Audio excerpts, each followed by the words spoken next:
My name is Boyd Varty. I think of myself as an artist of experience.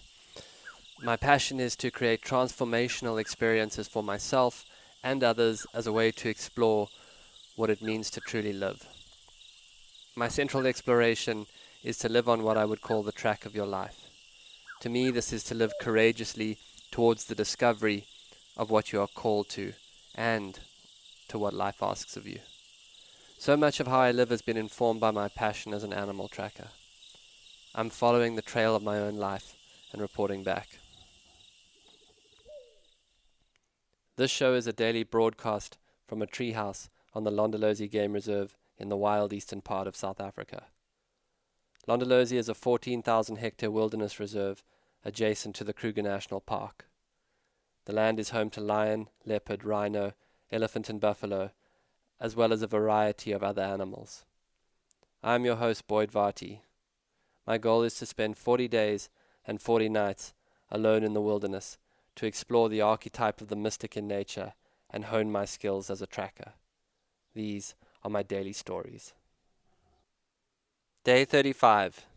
Enchantment. Journal entry. I think of this experience as the slow removal of a shell. As the days went by, I felt more myself. I felt my imagination return. I felt a natural creativity come flooding back in. I have felt like I have been co-creating the story with nature. My energy levels returned to new highs. My mind gave up old memories out of stillness, which I've been able to simply review. My relationship with beauty was revived. I feel like so much of what I was doing before was trying to find ways to tune out. Now I'm finding more ways to tune back in. And that's not to say I was miles off track. I was working hard towards things I cared about. I was traveling a lot for work. I was engaged. But somehow it had become too easy in the beats between to let something of the world absorb my attention rather than let my mind explore. I felt I was absorbing tons of information, but my mind's own capacity for dynamic movement was slowing. Do you ever feel that? It's hard to explain. It's kind of like this. I've been in fasted states a lot out here. I can look at myself and know I'm much, much leaner. Things I could eat at the beginning of this experience, I simply cannot eat 35 days later. For example, I cannot touch a rusk, which is essentially a dried, sugary piece of bread. When it goes in my body, my system is clean enough that I get an instant no. I have to eat very lightly at night. My body is starting to say no to coffee in the morning, and I can feel my adrenals are fully rested and I wake up wide awake. After a long run, I will crave exactly the amount of salt I need. All of that to say that I feel the equivalent of that kind of body sensitivity with my mind. I don't want my capacity to imagine replaced by Ozark Season 2. I relish the stillness and the silence now. I enjoy every simple task I have to do, and I am renowned for hating chore type stuff. And don't get me wrong, I'm watching myself. I have bursts of crazy frustration. Like yesterday, I couldn't get a zipper on a piece of equipment to work, and I got in a one-man rage. I'm aware of it as it happens. I'm also aware of what the Buddhists call dukkha, which is a kind of self-perpetuating suffering. It's like the sense that subtly something is wrong.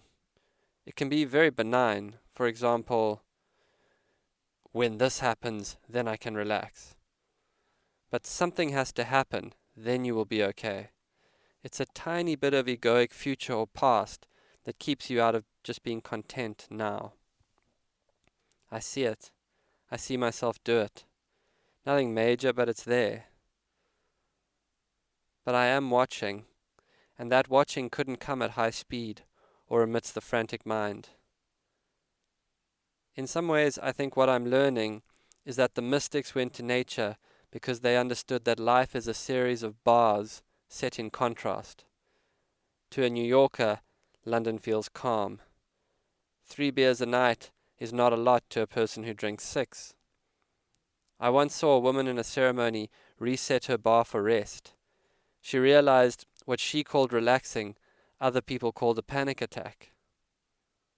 And in nature, you reset the bars of harmony, stillness, and presence. It shows you where you were. It shows you where you could be. It plants a flag in the map of your inner life. The mystics in nature also seem to understand that the nature of an awakened life is backwards to the world. Stillness produces right action. Solitude teaches you about connection. Stopping is where a deeper life starts moving. Simplicity gives you more. Everything you really want from the world is inward. How often do you meet someone who is enchanted with life? I mean, it's pretty rare as you get older, right? I wish it wasn't. I think part of the restoration of our relationship with nature requires that we re-enchant ourselves. Out here, that's what I feel like I'm touching in moments. Utter enchantment. Yesterday afternoon, I was watching a battler eagle bath in the river. A more beautiful creature you have never seen. Red feet and a red beak with feathers of dark black and rust. His plumage was puffed out and he looked fierce as he dipped his wings, like a feathered native warrior. The battler is a long-standing totem of my family, the spirit of our ancestors. All through my life at moments when I have needed guidance or courage or a sign, I have cast my eyes to the African sky, and there, more often than not, has been a battler. The ways we naturally make meaning when we are close to nature sustain us in a way of relation, a way that injects life with a density of mystique beyond our own human culture. Our relationship with life itself comes to life. That's enchanting. Watching him through the binoculars, I felt myself pulled into a state of awe that dwelled all through the afternoon. I climbed high onto a single large boulder on a hillside, and sat there with the land below me and a violet sunset to the west. My mind was empty of thoughts. An empty perception looked and saw. A lilac-breasted roller did elaborate displays all around me in turquoise blue. Rhino came to drink at a waterhole below.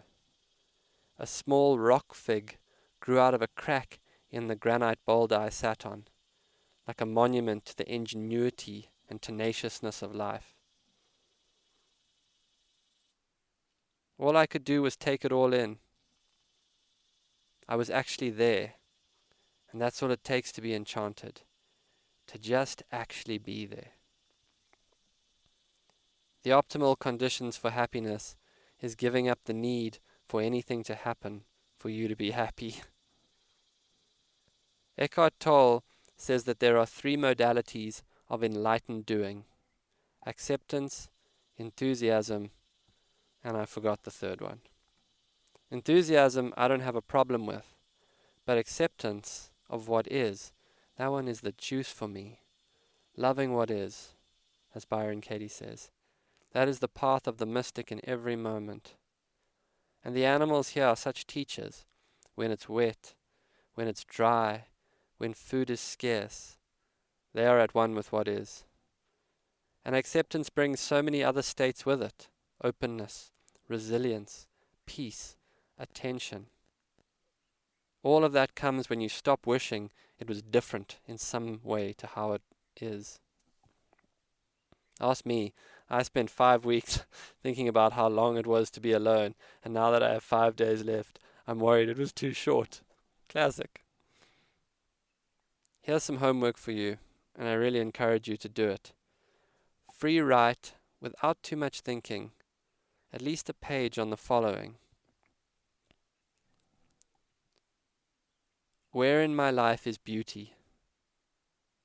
Where in my life am I enchanted? Where do I feel most free? Where do I feel the most myself? Who are the people who energize me? Who do I have the most fun with? What makes me feel the most alive? When was the last time I was totally on track? What was I doing? Who really sees me? What makes me feel good? What's my mission? What do I complain about? Who do I complain about? Who drains my energy? What am I doing out of a sense of duty? I mean, we may as well actually spend some time paying attention to these questions. They're as good a place as I know to start tracking the enchantment. The wonderful thing about enchantment is that if you can bring it back to life in yourself, you can awaken it in the people of your community. It doesn't take money or resources. It takes a tree, a song, a guitar, a poem, a story, a walk, a spot you love, a sharing, a romance, a secret, a stone, a look. Enchantment is a way of seeing and living. It brings life and magic and mystery wherever it goes. And to me, it's its own type of activism, to be a re-enchanter. That's to make a world worth living in. Enchantment goes with nature. That's why in stories, it's always happening in a woods, an enchanted woods. Where your mind goes, your life goes. Learn to make meaning and mystery with ordinary life. That's the remembering I've been getting out here. That's the remembering of a new old way. 4-0, out. This has been another episode of the Track Your Life podcast with Boyd Varty. Follow us on Instagram at Boyd_Varty, Twitter at Boyd Varty. Visit Boyd's website at boydvarty.com or subscribe to this podcast in your favorite podcast player. Please rate and review this podcast so that more people can find and enjoy it.